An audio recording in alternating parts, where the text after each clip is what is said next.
South. Nagtulungan na talaga si Waze at si Pagkaraan ng Google 700 metro. In 400 meters, merge onto Metro Manila Skyway. In 600 meters, turn left onto Osmeña Highway, South Luzon Expressway. Ayan, nagtulungan na si Waze at si Google Maps. You're in a 5-minute slowdown. You're still on the fastest route.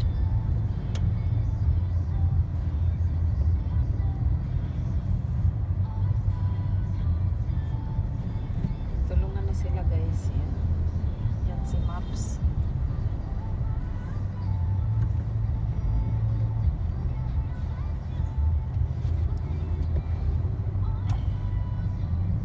Yan si Waze.